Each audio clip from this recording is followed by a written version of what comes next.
In the heart of the dense Appalachian forest, a chill settled in the air as dusk descended upon the small group of campers. They had ventured deep into the wilderness, far away from the conveniences of civilization. The campfire crackled, casting eerie, dancing shadows among the towering trees that loomed over them. Among the campers, there was Alex, a seasoned outdoorsman who had organized the trip. He was tall, rugged, and sported a thick beard that concealed the scars of countless adventures. His best friend, Lisa, a city girl new to the rugged terrain, was by his side, her big blue eyes wide with both excitement and trepidation. Paul, a geologist with a penchant for conspiracy theories, was the resident skeptic of the group, skeptical of every rustling leaf and unusual noise. And then there was Sarah, an experienced botanist who had a deep connection with nature, or so she claimed. As they settled around the campfire, Alex recounted tales of local legends and mysteries, eager to set the tone for their adventure. He spoke of the Appalachian Trail, known for its eerie disappearances and unexplained phenomena. Paul, rolling his eyes, was convinced that most of these stories were mere superstition, products of a collective paranoia fueled by isolation. The night sky darkened as the fire's warmth began to soothe their nerves. Alex insisted they follow a well-marked trail to reach the campsite, but Lisa, fascinated by the mystery surrounding the woods, suggested they take a shortcut. Sarah, ever the voice of reason, cautioned against it, but her pleas fell on deaf ears. They decided to heed Lisa's suggestion and ventured off the trail, trudging through thick underbrush and struggling to navigate the dense forest. As they plunged deeper into the woods, the darkness swallowed them, and their flashlights offered only feeble beams of light in the inky void. The group began to hear strange sounds, eerie whispers carried by the wind, twigs snapping in the distance, and unnatural rustlings among the trees.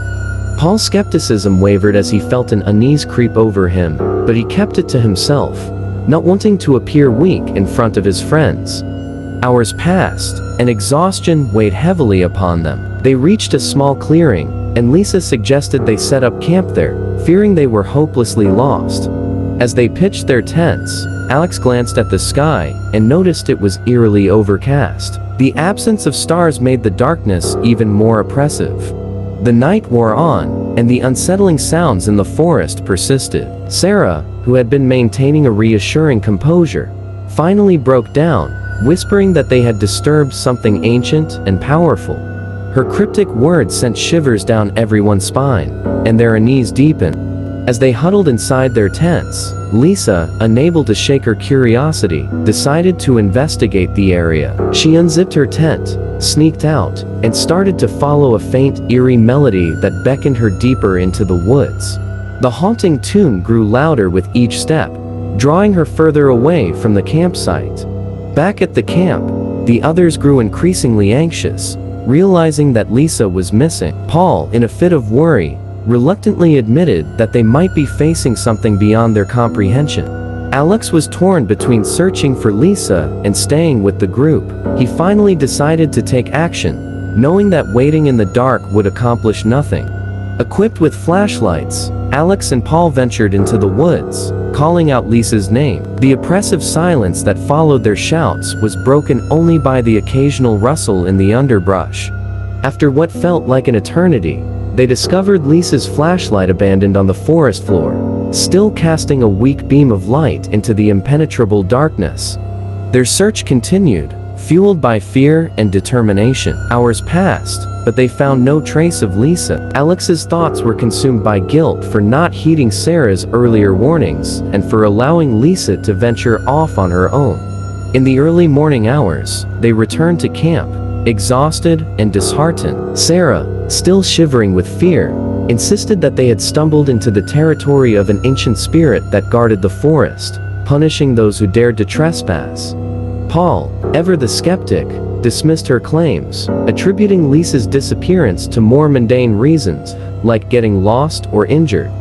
Desperation grew, and they decided to report Lisa missing to the authorities, fearing that they might never find her on their own. As they hiked back to the main trail, the woods seemed different, less hostile, as if whatever had been lurking in the darkness had retreated.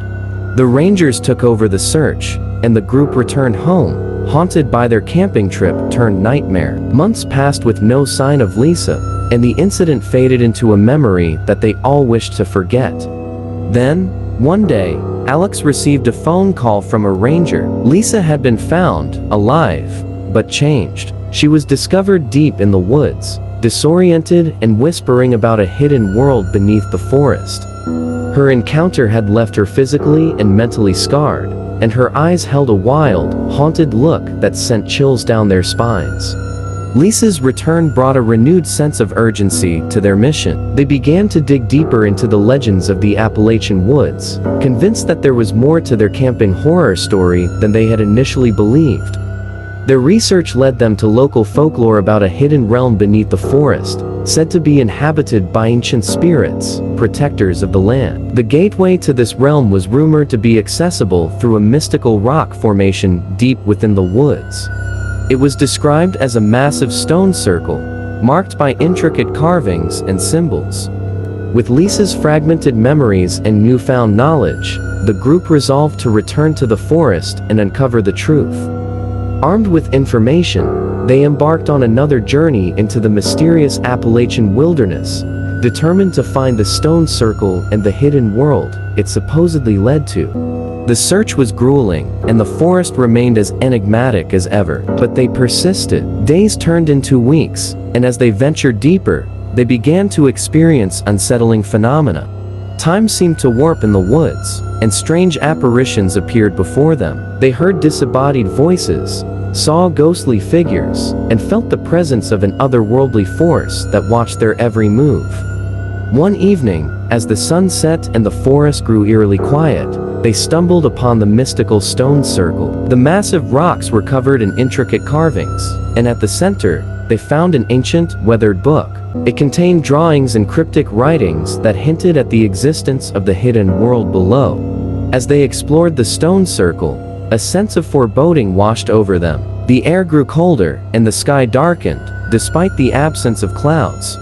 They realized that they had unwittingly crossed into the realm of the ancient spirits, and their only way out was to find Lisa and uncover the secrets of the forest.